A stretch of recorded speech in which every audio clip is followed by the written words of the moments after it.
I'm Ted Scholl. I'm here with Mohammed Zain. We're editors of Dateline Downtown.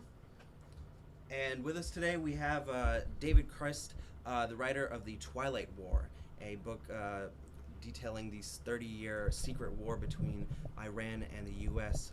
David, thank you for being with us. Oh, thanks for the invitation. Can you briefly describe what you hope to achieve in writing this book? Well, what I wanted to do was illuminate a history of how the U.S. and Iran got to where we are today. I think when I wrote the book, which was a couple of years ago, although it was updated last year, relations between the U.S. and Iran were not particularly good. In fact, it looked like we were maybe headed to war. And what I wanted to do is illuminate the public on how it was we got there, and the fact that it was really a series of missed opportunities that have occurred. Both sides, I think, bear some fault for the current antagonism and lack of diplomatic relations. Iran's the only country we haven't had diplomatic relations with since 1979. Even Vietnam, where we fought a pretty brutal war, we managed to establish it. So how did we get here? How did we get to where the two countries were significant antagonists in the region? And is there things we can learn from the past going forward to hopefully avoid conflict and maybe improve relations? That was the objective. The book, it really stands as almost a landmark for research and journalism, spanning 30 years and countless hundreds of interviews that it must take for you. I'm curious to know where the genesis of forming this into a nonfiction book came for you. Where was the moment during all the presidencies and all the conflicts and serving as colonel as well? Did it come to you that you wanted to write about this? Well, there's actually a couple of big milestones in that. The first one was when I was in the Marines, and after Desert Storm went back to grad school and was looking for a subject that I could write about for a dissertation, which is always a bit of a challenge, find something unique and something you like doing. And I stumbled across something that I should have known, which is what amounted to a quasi-war the U.S. had with Iran in the late 1980s, and it had centered over the Iran-Iraq war was going on, and the U.S. decided to provide an escort for Kuwaiti oil tankers who were being attacked by the Iranians, and it led to a very unusual military conflict. And that conflict, for a variety of reasons, had been completely overlooked. But it was a pretty dramatic one and had a lot of impact both on Iranian and U.S. thinking. And so I started doing research for that, and frankly had a book lined up about the time of September 11, 2001 happened, and I was ready to publish it. And then that happened, and I ended up deploying a couple of times Afghanistan and Iraq. One of my deployments, I was involved in a really unusual altercation. This was in Iraq, and a place called the Shat el Arab, which is this waterway that divides Iraq and Iran. And we were going up there, and we had a really unusual altercation, and nearly went to a shootout with some Iranian Revolutionary Guards and small boats. And there was a series of other instances. They were shooting at some Polish forces that were under our command at the time, and it was really quite tense. And so when I looked at that, and I realized that there was a lot more to the story than that conflict that happened in the 80s, but it all fit together. So when I went back and started re-looking at this book and signed on with Penguin to publish it, I wanted to look much more broader. And so I had manuscript from the early period, but I had all this other stuff and that occurred in the 2000s, and what I saw was a clear trends that have going on of a twilight, someplace between peace and war, someplace between the light and the darkness, between the United States and Iran. And it's just a really compelling story, and it's from both sides, I think. Right. Your book reads incredibly smooth, and it's very engaging. I mean, it's it reads like an action novel. Well, thanks. I had intended to. I can't tell you how many drafts go into that, as you can imagine. But I also was set out from the very outset to write a book for everybody, not for pointy-headed academics like myself, but something that the average person could read and comprehend and enjoy, hopefully. One of the most fascinating things I found during this read is, and has been noted and has been praised in other reviews I've noticed as well, is your point of view is quite, I think even you call it dispassionate, where it's definitely, certainly not biased in any way, but at the same time, it's not afraid to ever show who's really in the fault, or really kind of explore that gray area. There's that's one thing I really find fascinating about learning the dynamics and the way people think in Iran versus U.S., which is one of them, sees things in more of a black and white, and whereas they all see things in shades of gray. And I love that. I love that idea, and that even kind of ties in with the Twilight idea, which I even read was there was a remark, I believe, where the most vulnerable points in the day are during the twilight, and in the morning, and twilight in the evening, which ties in beautifully with the overall gist of the book. We were interested in kind of also talking about the U.S. invasion of 2003, and you characterize it as kind of one of the more poorly executed operations from the U.S. And do you think it would have been possible that the outcome of the U.S. conflict in Iraq could have been different if we had considered the Iranian reaction to the invasion? It's a great question, and time will tell on what happens with Iraq, but it was a poorly, whether it was right or wrong decision to do. It was very poorly conceived, in part because we understood none of the dynamics that were going on in the country. So you conduct a military operation that's based entirely on false assumptions of what you think is the reality in the country. The impact of tribalism, the impact of religion, these kinds of factors were largely dismissed. As got to look at the headlines today on ISIL and this sort of product to realize how far afield we were. And so, I'm of the opinion, I think Iraq is going to go down as one of the great strategic blunders, and we're paying for it right now here, 11 years later. But had we taken fact in Iran, it's a great question. The Iranians were willing to work with the United States over that. They worked with us in Afghanistan a couple of years earlier. They wanted to, in part because they wanted to control events and the outcome of it. They did a lot of things. Offered some of the Badr Corps, which is an Iraqi exile group that was very loyal to the Iranians, about 5,000 of them. Offered them to be used by U.S. forces. So a lot of things that I think, and we largely dismissed them. Whether it would have changed the outcome, probably not a whole lot. It might have just, it might have helped solidify the government a little bit earlier in Iraq, Sure. Because the Iranians would have thrown their support behind it, much like they did in Afghanistan. Right. The problem always would have been the Sunni communities, which were Ba'athists and fundamentally had been tossed out of power. We would have always had that problem, but I think the transition might have gone a little bit easier. Right. Yeah, that's for sure. Have you advised current military or government officials on the U.S. mission to defeat ISIS? And if not, is there any particular advice you would give them? Well, I work, I'm a DoD employee, Defense Department employee, and I work as a special advisor to a number of senior officials, so the answer is yes on that question. And I think, I'll be quite candid, I have a lot of sympathy for the president's position, because ISIL is not an easy situation. I'm not sure we talk defeat, but defeat's very hard. Even if we defeat ISIL, how do we defeat the movement that's behind ISIL? It's the same motivation that inspired Al-Qaeda and other things. So I think we defeat ISIL, it's going to morph into something else, something that could be even more robust, shall we say. So there's not a lot of good solutions to this, in part because there's a number of, ISIL, the problem is not only what goes on in Iraq and Syria, the two are tightly linked. We're on both sides of the same conflict in many respects. We're essentially supporting the Shia in Iraq, but we're opposed to Assad, that the Iranians and others back in Syria. So there's really not good solutions for any of this. If I could come up with the right answer, I'd probably be in a dacha on the Black Sea right now. But I know how. It's interesting, though, that these kind of unconventional style wars are kind of emerging in recent times. And do you really think that they're almost becoming the new normal in a way? And do you think that U.S. combat forces are they starting to adapt and kind of equip themselves to understand this? Because war, the concept of war is far more different than how it is in this postmodern environment.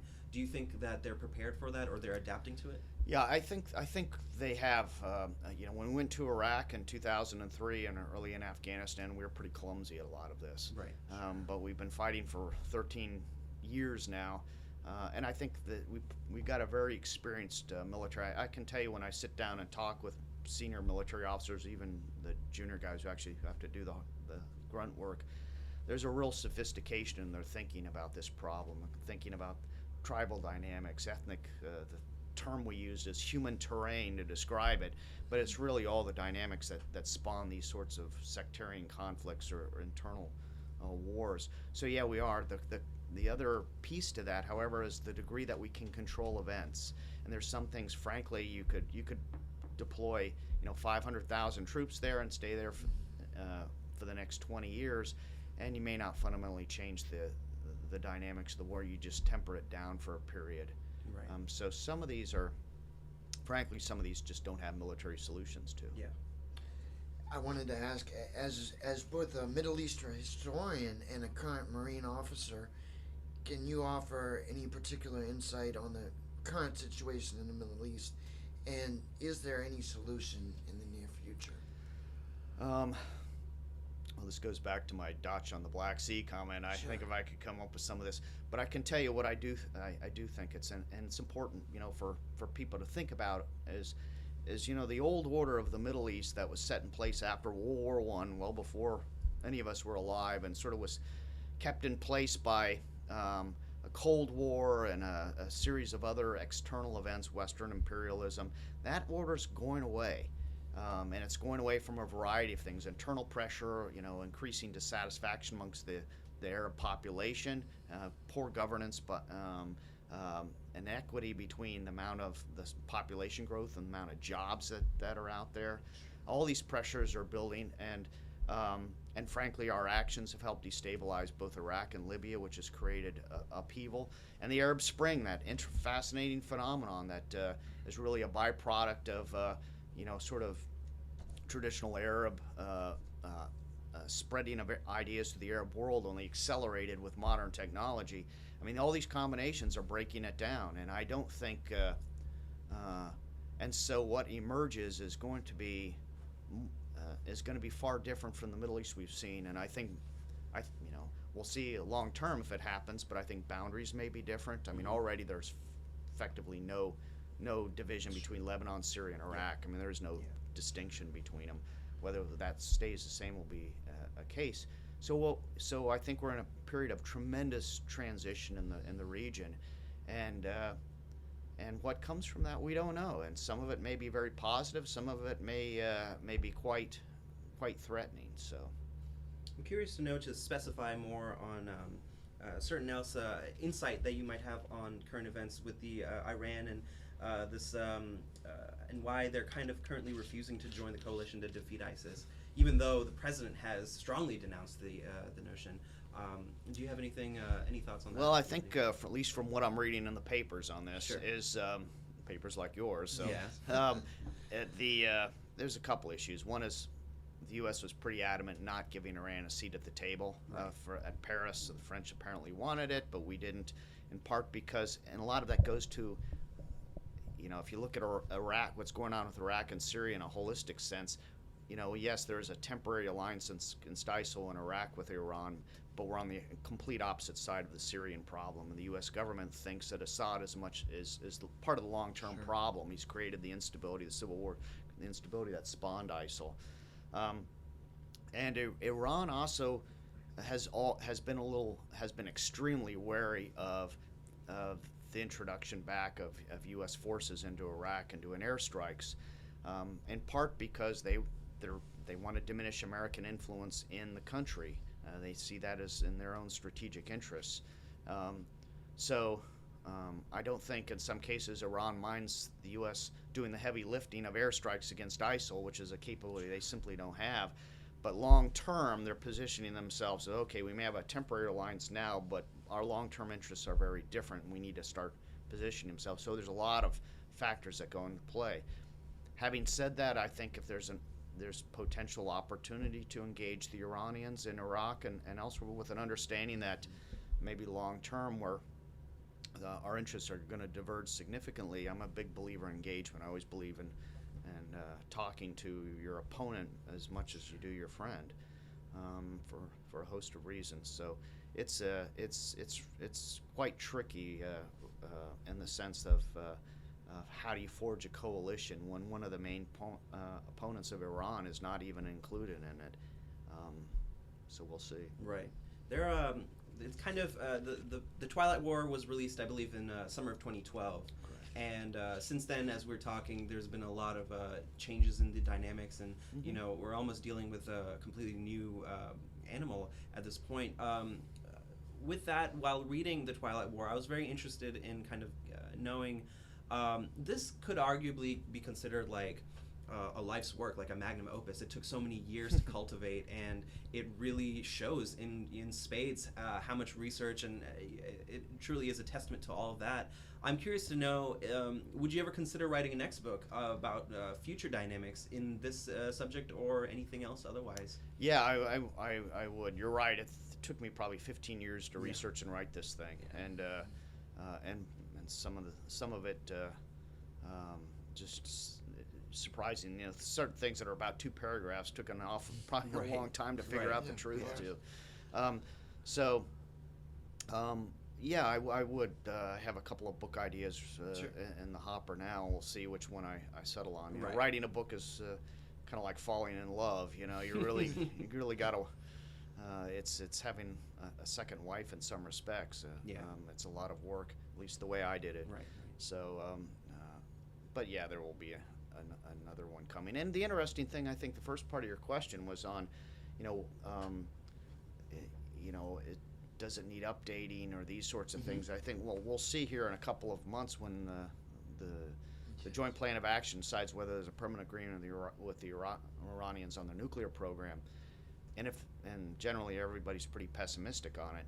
So if there is no agreement, we're back into this gray zone again. We're back in this twilight with Iran. Exactly. So yeah, it lends itself easily to another chapter. Right. Yeah, exactly. I'm also curious to know, as a writer, currently a lot of praise was, like I said, dedicated towards the amount of dedication you had with research, and the amount of finesse and detail you had in a lot of things, which is quite frankly an attribute that feels rather missing in the current scope of nonfiction writing, even fiction writing. It's very missing, and it could be surmounted to generational change, that lack of dedication. How do you feel about, as being one of the rare authors who can strongly show that being a dedicated researcher and having that depth of interest in such a subject really pay off? That's an interesting question. I think I think there's a lot of good nonfiction being produced out there. I think the problem you're seeing a little bit, at least in the more popular press, separating the academic press out, is it's really being driven by journalists. Yes. And not by a guy like me who's kind of a historian. So what you're seeing is superficial is not the right word, but certainly it lacks long-term depth. A lot of these guys don't do tremendous archival research.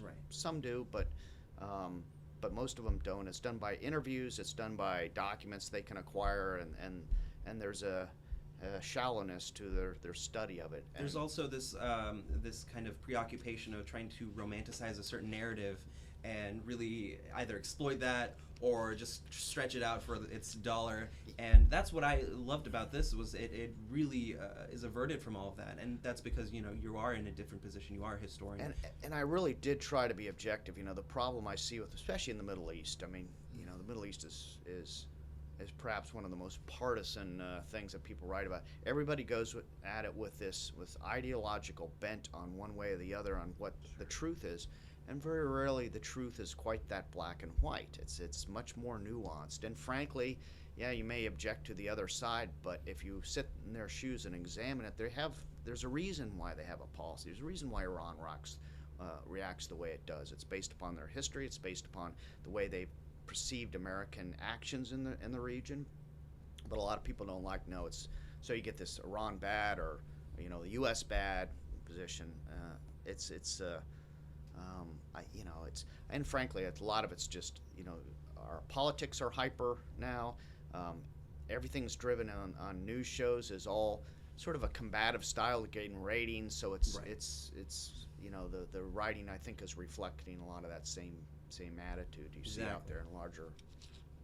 I'm also very curious to know if in any way does it really concern you how the depiction of these subjects, these matters, are really portrayed in the American household. Like, what is the Americans' viewpoint? Like, what is their attitude towards all these? What do you perceive that as?